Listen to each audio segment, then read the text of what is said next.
America का युद्धपोत Abraham Lincoln अब स्ट्राइकिंग पोजीशन पर पहुंच गया है। अमेरिका जब चाहे तेहरान पर हमला कर सकता है। ईरान ने फारस की खाड़ी में सबमरीन उतार दी है। खामेनेई ने धमकी दी है, अगर ईरान पर हमला हुआ तो अमेरिका का युद्धपोत समंदर में डुबो देंगे। युद्ध से पहले खामेनेई बंकर में चले गए हैं। उनके बेटों ने वॉर रूम की कमान संभाल ली है। खामेनेई और ट्रंप के पास कैसे मिस्ट्री वेपन हैं जो तबाही मचा सकते हैं, इस रिपोर्ट में देखिए।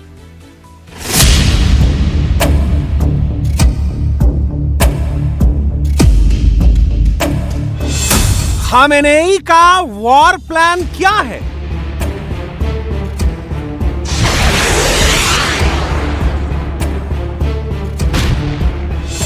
युद्ध में किस हथियार से खामेनेई बाजी पलट देंगे?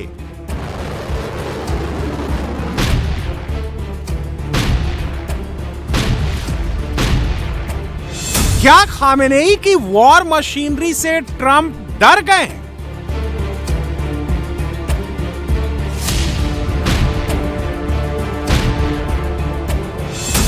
ईरान के सुप्रीम लीडर खामेनेई बंकर में बैठकर युद्ध का प्लान कर रहे हैं। यह बंकर जमीन के अंदर बना एक आलीशान महल है जिसमें कई सुरंगें हैं। इनकी एंट्री और एग्जिट इस्लामिक रेजीम के बेहद खास लोगों को पता है। खामेनेई डेली यहां अपनी जगह बदलते हैं, युद्ध की तैयारियों का पूरा अपडेट लेते हैं।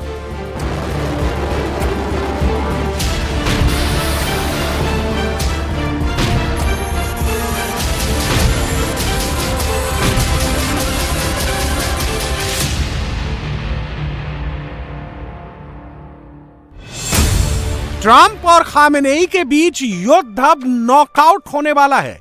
खामेनेई का हाइपरसोनिक वेपन क्या ट्रंप का काल बनेगा? क्या ट्रंप तेहरान में खामेनेई का सॉफ्ट किल कर देंगे? बंकर में जाते ही खामेनेई ने ट्रंप को पहली वार्निंग दे दी है। अमेरिका के सबसे ताकतवर युद्धपोत को अरब सागर में डुबो देंगे। युद्ध शुरू होते ही ट्रंप का घमंड मिट्टी में मिला देंगे। खामेनेई की यह सिर्फ साइकोलॉजिकल वॉर नहीं है, ईरान से इसका वीडियो भी डाल दिया है। अरब सागर में वो कैसे ट्रंप के सबसे बड़े युद्धपोत अब्राहम लिंकन को डुबाएंगे। इस्लामिक रेजीम का दावा है कि युद्ध शुरू होते ही रियल टाइम पर ऐसा मिसाइल और ड्रोन अटैक होगा। युद्ध शुरू होने के बाद घंटे भर के अंदर ट्रंप का ताकतवर युद्धपोत अब्राहम लिंकन अरब सागर में डुबो दिया जाएगा। खामेनेई के दावे में कितना दम है? क्या वाकई खामेनेई के पास ऐसे हथियार हैं?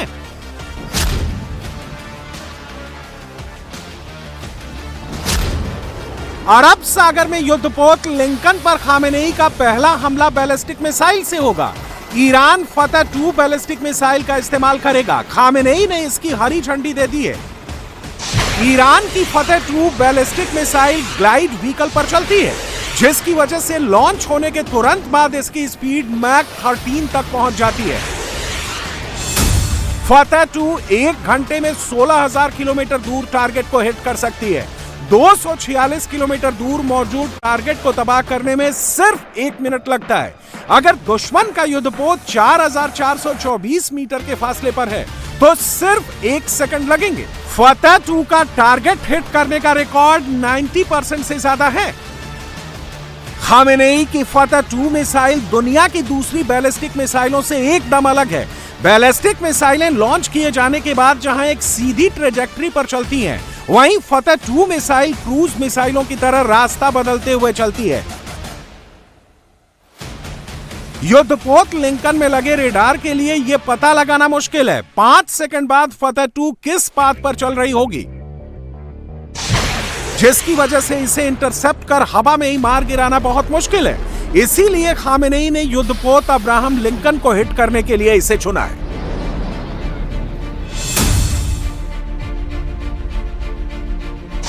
युद्ध शुरू होते ही खामेनेई फतह 2 के साथ साथ कामिकाज़े स्वार्म ड्रोन से हमला करेंगे। युद्धपोत अब्राहम लिंकन के रेडार पर अनगिनत डॉट दिखेंगे। इन्हीं डॉट के बीच फतह 2 ट्रंप की नेवी को कंफ्यूज कर देगी। युद्धपोत लिंकन से फौरन SM-6 डुअल 2 मिसाइलें फायर होंगी। इसमें लगा एडवांस सॉफ्टवेयर काइनेटिक एनर्जी के ग्लाइडर के पाथ का अनुमान लगाता है। फतेह 2 टारगेट के बेहद करीब आने पर तेजी से पाथ बदलती है, लिहाजा 100% किल असंभव है। फतेह 2 जब हाइपरसोनिक स्पीड से वायुमंडल में जाती है तो घर्षण से पैदा होने वाली ऊर्जा से मिसाइल के ऊपर एक गर्म प्लाज्मा की परत बन जाती है जो रेडियो तरंगों को सोख लेता है। इससे एक ब्लाइंड स्पॉट बन जाता है। दुश्मन के रेडार ट्रेस नहीं कर पाते, ये रास्ते में अदृश्य हो जाती है। खामेनेई की मिसाइल जब नीचे आती है तो युद्धपोत लिंकन के रेडार को रिएक्शन करने के लिए सिर्फ कुछ ही सेकंड मिलते हैं। अगर सेकंड के 10वें हिस्से के बराबर भी चूक हुई तो खामेनेई का प्लान सफल हो जाएगा। ट्रंप को युद्ध की शुरुआत में ही बहुत बड़ा झटका लगेगा। क्या खामेनेई के लिए लिंकन जैसे युद्धपोत को डुबोना संभव है? क्या ट्रंप के पास खामेनेई की युद्ध कला का तोड़ है? युद्धपोत लिंकन का वजन खाली होने पर 81,203 मीट्रिक टन है। फुली लोडेड होने पर 1,05,783 मीट्रिक टन हो जाता है। अगर 4,000 किलो की फतेह 2 मिसाइल इससे टकराती है तो डेक को काफी ज्यादा नुकसान हो सकता है। फतेह 2 में लगा 500 किलो का वॉरहेड फटने से लिंकन के डेक में गड्ढे हो सकते हैं, जिससे लिंकन में मौजूद फाइटर जेट उड़ान नहीं भर पाएंगे। युद्ध में अमेरिका की अटैक और डिफेंस दोनों पावर काफी घट जाएगी।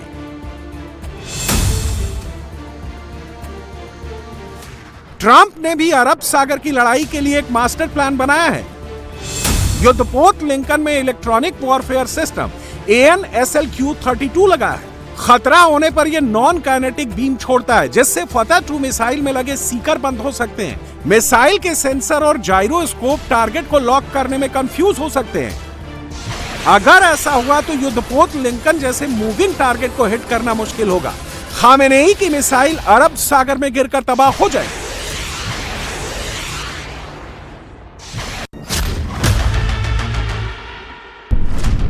अब सवाल है कि युद्ध की शुरुआत कब होगी? बंकर में बैठे खामेनेई करेंगे या व्हाइट हाउस में बैठे ट्रंप?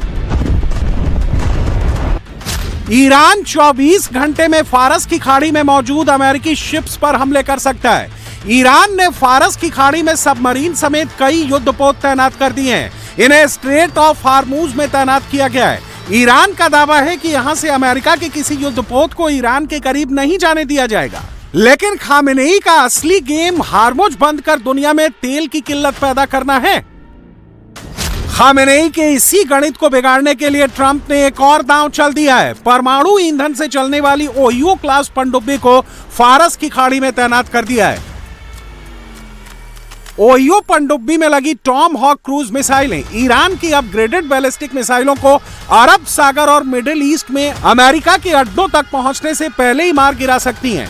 ट्रंप की ओहियो क्लास पनडुब्बी महीनों समंदर के अंदर छुपी रह सकती है। ईरान के पास कोई ऐसा रेडार नहीं है जो इन्हें ट्रैक कर सके। इसमें ट्राइडेंट 2D5 जैसी घातक मिसाइलें लगी हैं। ट्राइडेंट 2D5 पनडुब्बी से लॉन्च होने वाली बैलिस्टिक मिसाइलें हैं। 12,000 किलोमीटर दूर तक किसी भी टारगेट को ध्वस्त कर सकती हैं।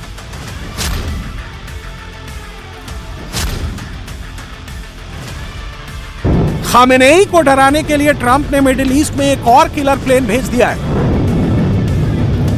यह रैप्टर F-22 है। जब आसमान पर उड़ता है तो चमगादड़ जैसा दिखता है। आसमान में इनसे टक्कर लेना किसी के बूते की बात नहीं है। अमेरिका ने अब तक इस एयरक्राफ्ट को किसी को नहीं बेचा। युद्ध में इसकी अहमियत का अंदाजा इसी से लगा सकते हैं। खामेनेई की सबसे कमजोर नस हवाई युद्ध है। युद्ध शुरू होते ही ट्रंप उसी पर सबसे ज्यादा प्रहार करेंगे। F-35 और F-16 को मिडिल ईस्ट में तैनात कर दिया गया है। हवा में ईंधन भरने का इंतजाम भी ट्रंप ने कर दिया है। मतलब अगर युद्ध शुरू हुआ तो ईरान पर आसमान से ताबड़तोड़ हमले होंगे। तेहरान में इस्लामिक रिजीम के अड्डों को कुछ घंटों में खंडहर कर दिया जाएगा।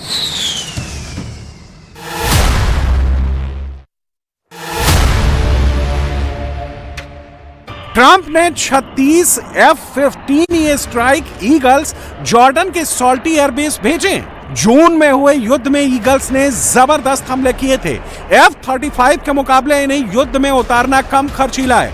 वैसे तो ट्रंप का प्लान युद्ध को जल्द खत्म कर ईरान में सत्ता परिवर्तन करना है। अगर युद्ध लंबा चला तो उसकी तैयारी ट्रंप ने कर ली है।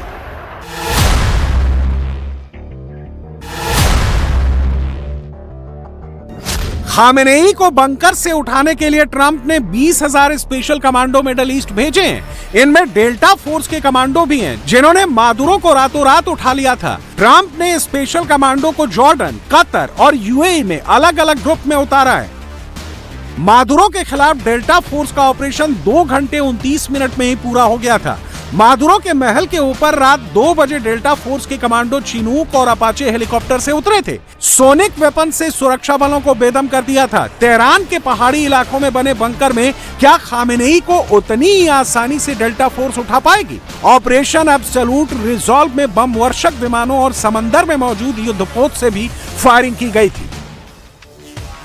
ईरान के आसपास भी उसी तरह समंदर से आसमान तक ट्रंप ने कार्ड बिछा दिए हैं। कौन सा कार्ड पहले चलना है या फिर सबको एक साथ इस्तेमाल करना है, इसका आदेश ट्रंप को देना बाकी है। एक बात तय है कि खामेनेई को उठाने से पहले ट्रंप की फोर्स तेहरान पर भयंकर बारूद गिराएगी, IRGC के तमाम अड्डों को मिट्टी में मिलाएगी, तभी खामेनेई के बंकर में डेल्टा फोर्स के कमांडो घुस पाएंगे। खामेनेई से लड़ाई में अमेरिका को फुल सपोर्ट जॉर्डन, यूएई और ब्रिटेन देंगे। तीनों देश लॉजिस्टिक और खुफिया सपोर्ट अमेरिका को देंगे। अमेरिका ने तीनों देशों को ईरान की बैलिस्टिक मिसाइलों को इंटरसेप्ट करने की जिम्मेदारी सौंपी है। ब्रिटेन ने अपने फाइटर जेट भी मिडिल ईस्ट में भेज दिए हैं। इजरायल का काम अमेरिका के साथ हवाई हमले में साथ देने का होगा। तेहरान में मास मर्डर के बावजूद कुछ लोग अब भी खामेनेई के खिलाफ सड़कों पर उतरने की हिम्मत जुटा रहे हैं। उनके हाथों में पोस्टर है। यह लड़ाई सिर्फ ईरान की आजादी की नहीं है, पूरी दुनिया को इस्लामिक आतंकवाद से बचाने की है। यूरोपीय यूनियन में खामेनेई की किलर मशीन IRGC को बैन करने और आतंकवादियों की लिस्ट में डालने की डिमांड तेज हो गई है। खामेनेई के खिलाफ लड़ रहे ईरानी लोगों को पूरी दुनिया से समर्थन मिल रहा है। ये तस्वीरें बेल्जियम की हैं, जहां सैकड़ों लोग सड़कों पर उतरे हैं। ईरान की इस्लामिक सत्ता ने प्रदर्शन के दौरान मारे गए लोगों के वीडियो और गोलीबारी का वीडियो सोशल मीडिया में शेयर करने को क्रिमिनल ऑफेंस घोषित कर दिया है। बावजूद इसके ईरानी लोग नृशंस हत्याकांड के वीडियो शेयर कर रहे हैं। इस वीडियो में प्रदर्शनकारियों के सैकड़ों बॉडी बैग्स दिखाई दे रहे हैं। एक महिला अपने बच्चे की लाश से लिपट कर रो रही है। लाशों के बीच बीच में कई जगह शेर और सूर्य वाला ईरानी झंडा पड़ा हुआ है, जिसे लेकर जेन जी खामेनेई को सत्ता से उखाड़ फेंकने की मांग कर रहे थे।